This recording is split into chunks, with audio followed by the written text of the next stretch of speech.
जी जी दें जो स्केड्यूल है उसके मुताबिक जो है.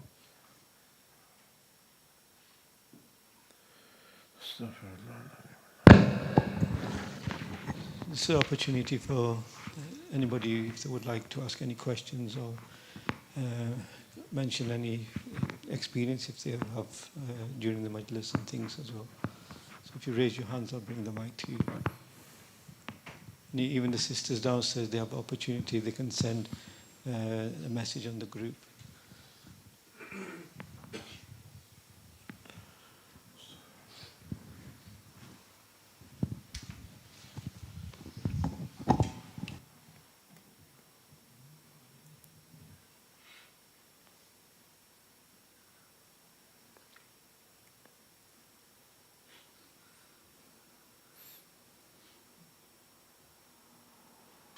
السلام عليكم ورحمة الله.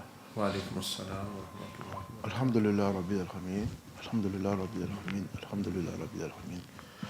When we were doing the zikr, I saw a long way round to the river, very far road. And when I reached the river, I saw many angels that were surrounding the river.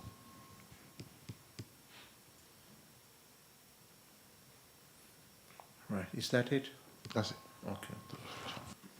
See, when we are seeing whatever Allah subhanahu wa ta'ala wants us to see in this world, and obviously in the unseen world there are so many things happening. There are shayateen coming and going, and there are malaika, angels coming and going, and even there are so many like electronic and electrical signals and energies, different kinds of, so sometime during the dhikr, some things actually appear upon a person, and we know that Rasulullah alayhi salatu wasalam mentioned that when there is majlis of dhikr, angels, they flock, meaning even those angels which are close by, when they see the majlis of dhikr, because they are such anwar, and the angels feed on anwar. Like for example, we are going to have breakfast now, that's food for us. For angels, the anwar of the zikr, meaning when we do dhikr, such lights, it's as though their food comes out and they can actually benefit from it. And then they call others as well and things. So these are the things. So you also have seen one of those scenes, and truly a person will see the effects of dhikr and remembrance of Allah in akhirah. So much so that it is said that when people will go in paradise, in Jannah, they'll be all be happy, no regrets as such. But we find in the hadith that Rasulullah mentioned that even when people will get into paradise and they will be living the lives of kings and wali and awliya Allah, and actually the kings of their own Jannah, there will be two regrets still they will have. Two regrets. One is that actually they will be very regretful on the time in dunya which they spent and they didn't do dhikr. That time was wasted or just went blank. And because in Jannah they will see the effects what the dhikr could have had. Not what even one subhanallah, one alhamdulillah can have a difference of heaven and earth, sky and earth in Jannah. And then they will really, because imagine now a person playing lottery is not jaiz, is not lawful. But any person who misses one number and the other have one, so he will be regretful of, oh, I wish I had that one number, meaning I can become in millions, etc. Jannah is much more than that. Sayyidina Abdul Aziz Dabbagh, rahmahullah, mentioned in Al-Ibriz, his book, and today, inshallah, there will be a lecture on Al-Ibriz from one of the descendant of Sayyidina Abdul Aziz Dabbagh, Shaykh Ahmad Dabbagh, who is doing, they mentioned PhD in Cambridge University. So after Zohar, he will be doing lecture on Ibriz as well. So in the Breeze Sharif, Sayyidina Abdul Aziz Dabbagh mentions that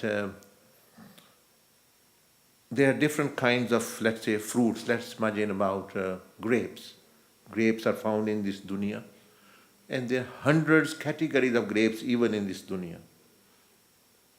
Mangoes are found in dunya, but there are 200 categories of mangoes. That's variance in this world. He says that similarly there will be grapes in Jannah as well, but they will be entirely different. So one Jannah, let's say this is Jannah Darus Salam, this one Jannah called Darus Salam, and it has own degree. So it will be enjoying the pleasures of paradise and palaces and food, and he says that if they will have grapes as well, but if one grape drops from another paradise to their paradise, which is a higher paradise, all the people in this Jannah will forget everything, their palaces, their hoods and everything. They will all flock on just to see that piece of grape. So much difference there. One cannot imagine. I mean, you can appreciate the difference, like let's say how people had computers before and what they have now. The cars which were made, first car, Mercedes was, for example, made 1835, whatever. And the cars now. At that time, people used to boast and they used to say, oh yeah, I have very first class luxury. And now actually they laugh. The luxuries of 100 years before becomes a laughing material for the people now. They will laugh and if someone boasts about, let's say the phone which came, they were this size, mobile phone first. So now if at that time everyone wants to show and they were saying, showing. Now they hide with embarrassment. So if this is the difference only in this dunya of 100 years, that's how awliya Allah and anbiya, they smile at the simplicity and foolishness of us people who are fighting and showing dunya. Because Rasulullah saw paradise. So when they see this dunya, he said, not equal to mosquito wing, the value of this dunya in something. Because why? Because it's going to perish, it's going to become zero. So what does zero have value? You tell me. Because Allah, we never ponder over one of the shayukh of Shazaliya बुजुर्गों ने फरमाया कि कुरान भी इन्हीं लोगों को समझ आता है सही. हमें तो पढ़ के तर्जमा भी, after translation we don't understand. So he says that when Allah subhanahu wa ta'ala says, بَلْ تُؤْثِرُونَ الْحَيَاةَ الدُّنْيَا وَالْآخِرَةُ خَيْرٌ وَأَبْقَى. And another Allah said that the dunya will perish, and akhirah will be. So it's, in other words, perish. What does perish means? Zero. So if something is zero and other thing is millions and billions, so what value you will have 10, don't value the zero. So that's why it's not equal to mosquito wing, because now neither mosquito wing is going to be there, nor actually dunya is going to be there. So when something, the actual value is zero, so how can you put value on this? And wal akhiratu khayrun wa abqa. Two things there. The akhirah, the abode hereafter, is better, quality wise, and also sustainability, the durability is forever. So that's the real thing which is going to be there. So wal akhiratu khayrun wa abqa. And what difference that would be? They will ask, for example, Ya Allah, such a grape, how will be the other fruits there? How will be the people there? How will be their beauty there? How will be their palaces in that Jannah? And what's the difference? What did they do? Difference of maybe one Subhanallah. So when they will hear that, they will say, oh no, we've wasted our time. So regret. So Rasulullah said, people when they enter the paradise, they will regret on those parts, those times, those seconds, those hours, which actually were empty of the dhikr and the presence of Allah subhanahu wa ta'ala. Second regret will be, or you may say, of shuhada. Or everyone will be happy, enjoying their Jannah, flying here, there, seeing other people, enjoying the pleasures of Jannah. But there's some people, they're not very, very happy. Angels will ask, Allah subhanahu wa ta'ala say to angels to tell them, although Allah Azza wa Jal knows, ask them, why are they not happy? What do they want now? They will be the shuhada who've been killed in the way of Allah. And they will say, Ya Rabbal Alameen, our desire is you send us back to dunya. And we want to again be martyred in your way. Because the pleasure and the closeness which we received because of that, we've never not seen in Jannah even that. That is why some of the ulama say that the shuhada, they get a special vision of Allah subhanahu wa ta'ala jalla majduhu, which others don't. They have their own status. That's why they're known as witnesses. They witness the beauty of Allah subhanahu wa ta'ala, whatever way Allah Azza wa Jalla will show them. Anyway, so angels come, so it's a lesson for us. So that we, inshallah, be in the dhikr and presence of Allah Azza wa Jalla. And the best way to be in the presence of Allah and to be in the dhikr of Allah is to do these prophetic azkar for everything. Because there is a prophetic dua, sunnah dua for eating, drinking. So you can, if you think you can't be all the time, but if you do these duas, sometimes you'll be entering the masjid, sometimes you'll be exiting, sometimes you'll be eating food, sometimes you'll be going upstairs, sometimes you're coming downstairs. So upstairs you say Allahu Akbar, down you're coming Subhanallah. So that is the prophetic way, one of the prophetic way to be in remembrance of Allah subhanahu wa ta'ala. So may Allah subhanahu wa ta'ala bless you, and in akhirah as well, mashallah, on from the nation of Sayyidina Bilal Habshi radiallahu anhu. Rasulullah alayhi salatu even asked him once, he said, Ya Bilal, that I have heard your footsteps in front of me in paradise.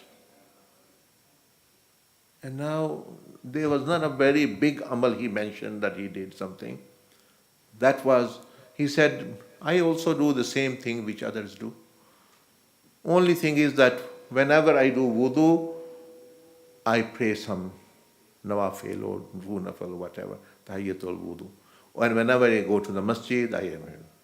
So that's, for me and you, maybe it's a very small amount, but the difference it makes that he has been given the company of Rasulullah in Jannah. So from that point of view, this world, this dunya, this life is very precious, very precious. Because 1 second of this life have effect of billions and billions of years, infinitely. So that is why I was saying to the brothers the other day, that to be on time, to make a timetable, to be on time is the prophetic sunnah. And it is Allah subhanahu wa ta'ala, look, everything. The sun now will rise at 4:40, it will rise 4:40. Every time. Whoever is lazy, late doing things and leaving things and not on time, he is going against all the universe system. Imagine. It's like a water flow is coming from this side, a river, and you want to go on the other side. You want to go on the other direction. You will fail badly. That's why lazy people who are always delaying things, procrastinating, I'll do it later. A bill comes, a fine comes, it's £30, then they don't pay, it becomes 35, then 70, then becomes 200, then the court comes, then the bailiff comes, and then they may be paying £1,000 and putting themselves into trouble all of the time. So basically to understand that all the seasons, the sun, the moon, the star, even the animals, everything is doing things according to time. If you go against the time, meaning whatever, then you are going against all nature. So when you go all nature, all the universe is against you. Even Allah is not in your favor. So you are going to be in loss. That's why when Allah mentioned the loss, He said, "Wal asri innal insana lafi khusr." By time, human being is in loss. It is the time thing. Because what will be different between hell and paradise? A kafir, a sinner, time. When death comes, before 1 minute, if you do tawbah, iman, you are Muslim. Forever you are in Jannah. 1 minute later, you do, after you've seen the angel of death and your spirit is out there, matter is only time. Allah is same, angels are same. So it's very, very actually important to appreciate and inshallah and utilize the time in a useful way.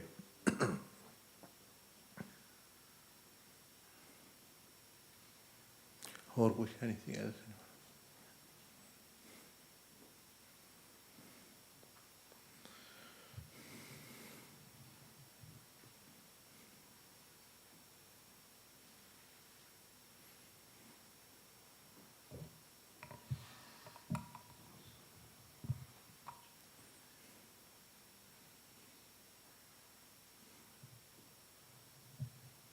Hazrat Sahab. Walaikum salam. Hazrat Sahab, it's my first time here. MashaAllah, MashaAllah. Alhamdulillah. I'll accept you are coming. I mean, it's been a long time since I've been wanting to come and see yourself in person. Inshallah, you are welcome. You've given your name to. Ji, ji, ji. Okay, my friend. So many times I've been doing muraqabah many years ago. One of the brothers' house in Woking, and I had like a vision of yourself in a white juba with a black turban on, and I was in a group of people, and you were above. We were all looking up to you, and as if you were taking us up. And that was it. That's what I saw. That's quite a long time ago. Pre-COVID. Okay. You see, in this world, Allah subhanahu wa ta'ala sends sign. He guides people towards actually goodness in different ways, sometimes through problem, sometimes through illnesses, sometimes through blessing. And visions are such a thing that the Prophet ﷺ mentioned that lam yabqa, nothing has remained from Nabuwa. I mean, Nabuwa is actually when Allah communicates with human being. Illa al-mubashirat, except actually glad tidings, meaning and they said that is a vision, a dream which a person sees, or someone else sees about you or anything. So this will be like when a person is doing muraqabah, first thing it shows the spiritual conformity, wherever spiritual ruhani nisbat. Secondly, it's a sign that you've seen someone going up and taking. This means that you can reach higher level of closeness to Allah subhanahu wa ta'ala by following. So Allah Azza wa Jal shows sign, then it's up to the person he follows through, and then he will benefit, he will see the benefit. So this is the interpretation. Because you see, nothing is in the person originally, it is the guidance what they give. For example, nothing goodness, we can't find goodness. In us is there evil. Only goodness comes from Allah subhanahu wa ta'ala if He puts anything goodness in us. Now shaitan, why we say shaitan when he does this bad person? Because the misguidance he gives, misguides people. And that's why. And so any person who you say we follow because actually that they are following Allah subhanahu wa ta'ala, the Prophet alayhi salatu wasalam, and we also try to actually benefit from them so that we can also, because the ultimate purpose and aim is Allah Azza wa Jal and His rida, His pleasure. The best model how to worship Allah is the Prophet alayhi salatu wasalam. He is the best model. He is not the ma'bud, but he is the model, meaning of servanthood and worshipful to Allah Azza wa Jal. Now he has passed way physically. Until Day of Judgment, there will be pious and righteous people, scholars, ulama, sulaha coming, and we can benefit from them in their company and from them if they are following the footsteps of the Prophet ﷺ. Otherwise, Rasulullah ﷺ mentioned in the hadith in Sahih Muslim that the Sahaba Rizwan Rajwan say that one day the Prophet ﷺ mentioned about the Dajjal. And he mentioned it so detailed, we were very fearful that he's going to come out from here. And Rasulullah ﷺ said that, why are you worrying and worrisome? I can see you are worrying. They said, we thought that the Dajjal will come soon. You mentioned such details, such fitna. He said there is something more to worry from and fear from than the Dajjal even. Don't worry about the Dajjal, he said. If he comes in this time, I am actually sufficient. I will deal with him. If he comes after me, then Allah will deal with him. Allah will look after you.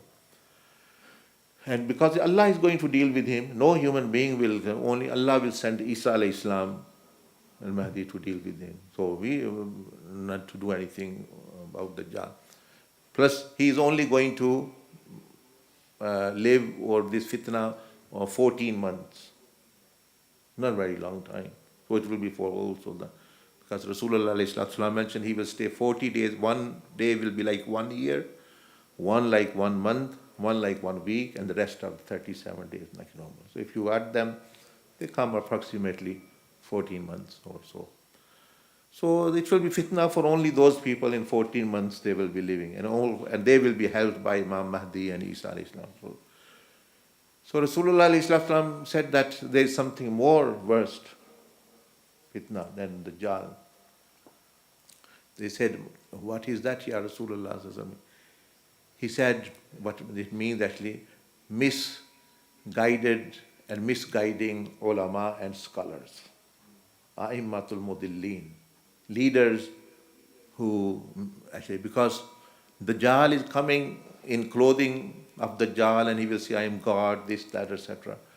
But these scholars and shayukh who outwardly are saying we are Muslims and we are scholars, but someone is serving any, for the king or queen, whatever, or government, they're just actually happy with them. Someone is serving because of money, whatever, and they are also misleading people. Someone is making interest halal, someone is making it this, selling alcohol, meaning they have all these ideas. As you know, you can get any kind of fatwa from actually internet and things, that they will make everything lawful, unlawful, and things, the mixture.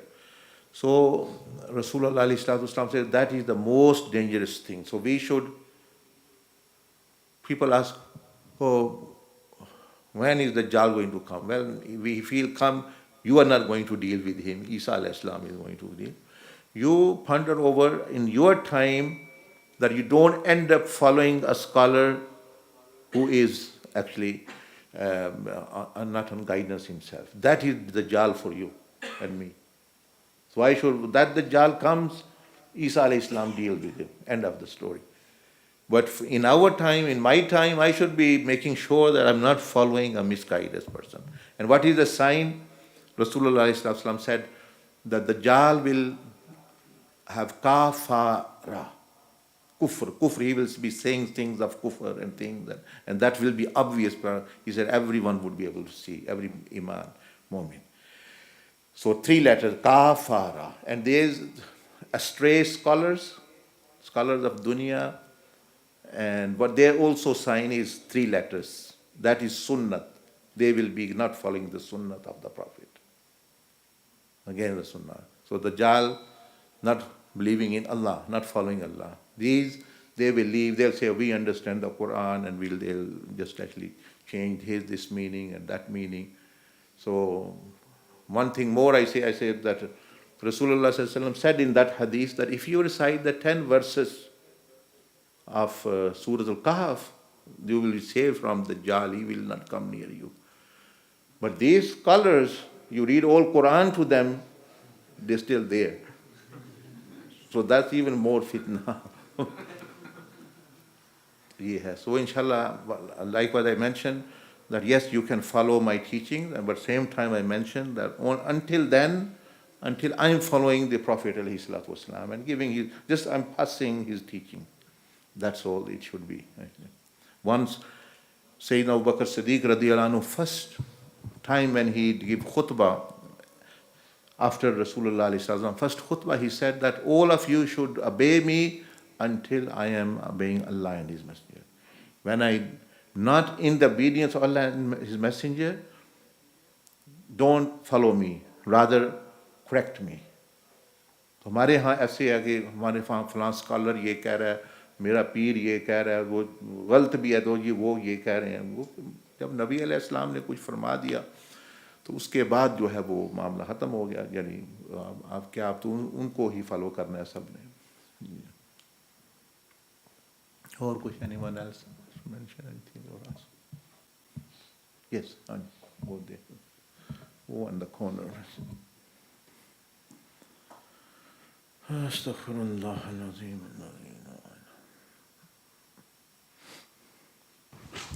Thank you. Bismillahirrahmanirrahim. Assalamu alaikum. So this is experience during the Durud Majlis. After transferring, on entering Medina Sharif, one was greeted by Rasulullah sallallahu alaihi wasallam. We held both hands, very happy to see each other. The bodies merged and his blessed presence dominated, and the other one disappeared, only looking from inside. The leaves and wind surrounded us and circled us, creating a heavenly experience. Seeker, I look forward to death to meet and serve you and see you at a higher level than this world can ever offer. Rasulullah sallallahu alaihi wasallam replied, you can see and meet me at that level in this world. The seeker asked, when? Rasulullah sallallahu alaihi wasallam answered, soon, this is not far to go. The features of Rasulullah sallallahu alaihi wasallam then became clearer and clearer. One could focus on the blessed facial features without any difficulty. The perfect skin tone, the smooth silky skin, the full eyelashes, long and black and curly. The blessed eyes were like they were about to tear, like a layer of tear was upon them. One felt a world of sadness within the most beautiful eyes. The sadness was so pure and caring. Rasulullah sallallahu alaihi wasallam then instructed, write. One was instructed to write this experience. At first it was going to be experienced without writing, but due to the blessed instruction, one began to write simultaneously whilst experiencing.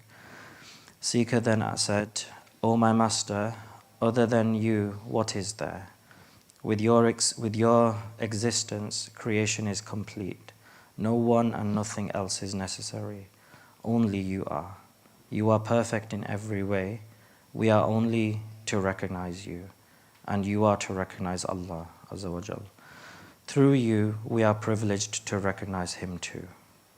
Rasulullah sallallahu alaihi wasallam replied, you have understood correctly. Rasulullah sallallahu alaihi wasallam then kissed one's forehead with both his blessed hands, holding one's ears and back of the neck. The seeker then asked, O my master of existence, what message would you like to give to this audience?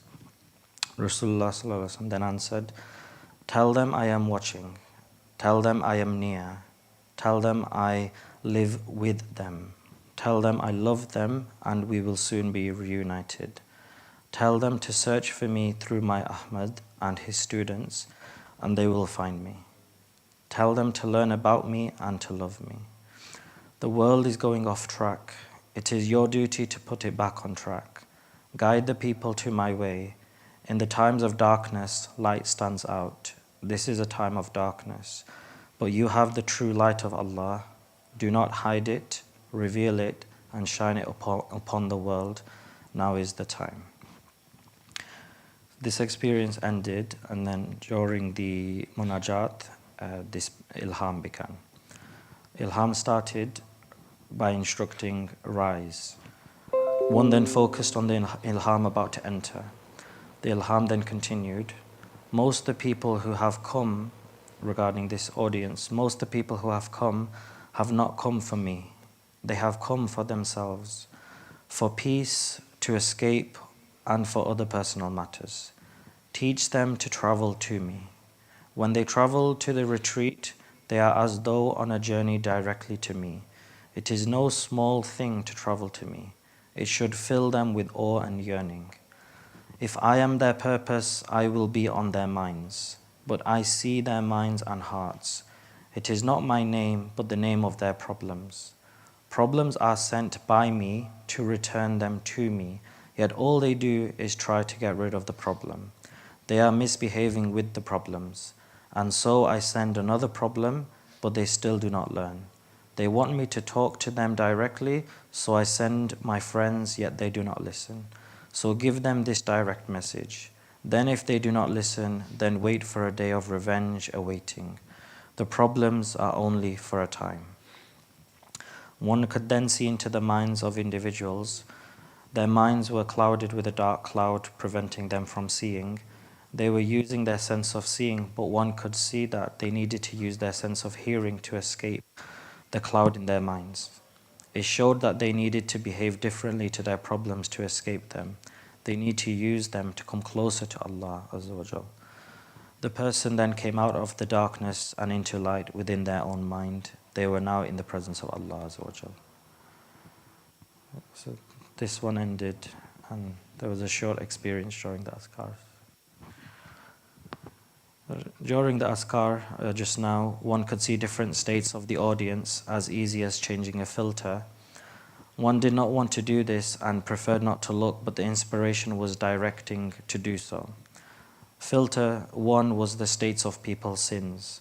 Various animals could be seen surrounding and inside or on top of people. For one person, it was a large grey snake. It was sucking the life energy of this person. It manifested in the physical world in the form of sluggish and lethargic. On turning this filter on, various animals descended upon the crowd. For some, it was scorpions on their heads, and others had good halal animals. It was majority good with few harmful animals. The second filter that was given was to look at the current end state of the people if they were to die today, where they would end. On looking at the people in this gathering, Jannah was shining upon them. Every person one looked at, happily it was Jannah they were connected to. But on looking at the audience from distance, it could be seen majority were Jannatis and few were sadly connected to Jahannam. And finally, one could see the light of Quran memorization upon Hafiz Zishan. The light was permanently surrounding his body, like an unreachable shield, but there was another light of Quran in his heart. It was uncreated nur. It was in the form of a book and pages and ever moving. Even the particles of light were moving beautifully. One was about to speak to it and it would have also spoken back. And then finally, regarding the grape, as yourself was mentioning, the grape and the Jannah, it could be seen that there was a galaxy inside the grape, and if the people of Jannah were to eat the grape, they would have received vitamins and minerals in their Jannat bodies, which would have given them the ability to see Allah subhanahu wa ta'ala at a higher level. So that was also seen. Jazakallah. ठीक है, mashallah. You see, starting with the end part, the nema of Jannah, for example, for example, everyone will be strong energy, but they have effect of different anwar that, let's say, I am seeing Allah subhanahu wa ta'ala in Jannah, if a person at my level. If I eat certain fruits, certain power, for example, of higher Jannah, or you may say anwar, the level of vision will be higher, and meaning higher, and the veils will be lifted. So that's, imagine the whole galaxy in one piece of grape. And Jannah is like let's say from this room and then the next room. It is like galaxical world, meaning galaxy, like for example there's another galaxy far actually in the space. That's how the furtherness will be. It's not like, okay, I'll go and visit different town or different country. No, very, very, very far away. They will, in one hadith, the Prophet ﷺ mentioned, one Jannatis will look and the other Jannahs will look like to them stars. way very far. So, and the other, what Usman mentioned about Rasulullah sallallahu alaihi wasallam, the summary of it is that Prophet ﷺ is happy with two things. One is that you yourself should become embodiment of prophetic conduct and sunnah. And then conveying the message like actually this is further to other. And that is the summary of all of the life of Rasulullah ﷺ. That he decorated himself with whatever Allah sent as a command. And that became sunnah. And then he tried to convey it to the fullest to the Sahaba Ikram as well, Rizwanullah alayhim ajma'in as well. So it is at most a blessing, and he alayhi salatu wasalam will bless those people who have these two things. And regarding Allah Jalla Majduhu, you see the sincerity, like there is a poet he said in Urdu, but I say in English, he said that I hear this voice, or this you may say, from Allah subhanahu wa ta'ala, that you come to ask for prayers, like when we come for prayers, like you always come to ask something, sometimes come to meet as well. वो उर्दू में शेर है ना एक कि हमेशा मांगने ही आते हो, कभी मिलने भी आ जाया करो। नहीं तो जब हम अल्लाह की तरफ आते हैं तो मांगने या थांगने ही आते हैं, मिलने के लिए नहीं आते। तो अल्लाह पाक की तरफ से गोया वो फरमा रहे हैं कि अल्लाह पाक फरमा रहा है कि हमेशा मांगने ही आते हो, कभी मिलने भी आया करो। Means like you always ask. Allah does not mind you asking, but you come for Him and then ask. That's the best. You don't just come for the thing and then just run away after.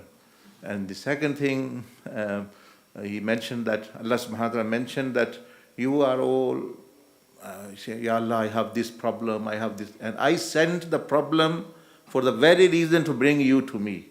And you want the problems to go away, and you also go away with it. So I send another one, you don't even misbehave with that, you don't return to me. You actually, like in the video they said that when the fire alarm goes on off, we do not put the fire out, we try to actually take the battery, the fire alarm out. That's what the problem is, comes to take us back to Allah, and we want to fix the problem. But we don't want to turn to Allah Jalla Majduhu. So sincerity, intention. Allah loves sincerity. He loves those people who are sincere. Yes, problems, you need things as well. But no one, even you don't like a greedy friend, greedy, for example, offspring, greedy husband, greedy wife, or greedy neighbor. No one likes. We like sincere, that what people want. Allah Azza wa Jalla subhanahu wa ta'ala is pure. He loves purity. And the other thing you mentioned about the azkar and all these blessings, alhamdulillah, people receive, that is also a great blessing. So we summarize the prophetic teaching, like I always mentioned, in two acts, like Prophet Islam said, Tulu Samt, prolonged periods of silence, and Husnul Khuluq, and actually good conduct. He alayhi salatu wasalam said, there is no amal like these two. The best of the amals, actually, silence and things. And who will tell you before you go to Allah what you are and who you are and things? The creation of Allah is a mirror. It actually is you can see yourself, check yourself. And like he mentioned, that many forms can be seen, like some in animalistic forms, according to however one behaves and things. So one should fear Allah subhanahu wa ta'ala, and also at the same time be vigilant that one does not become actually like a boastful or arrogant. It's better to see yourself like a donkey and other like angels. That is more beneficial. rather than actually on the other way around, because in that way there's no danger, at least actually there's, but the other way there's sometimes there is danger. And may Allah subhanahu wa ta'ala bless us all and to pay heed to these blessed messages. ठीक है, जज़ाकुमुल्लाह. Now इंशाल्लाह अभी क्या है तरतीब है? अच्छा, आप बता दें उसको फिर. So now, inshallah, when the Khidmat brothers call us upstairs for breakfast, everybody should make their way upstairs. And after you've had your breakfast, then kindly rest straight away, because the next section in the afternoon is going to start at 12:30. So we want everybody to wake up about 12:15, maybe even 12 o'clock, so we can hoover the hall and be ready for the session at 12:30, inshallah.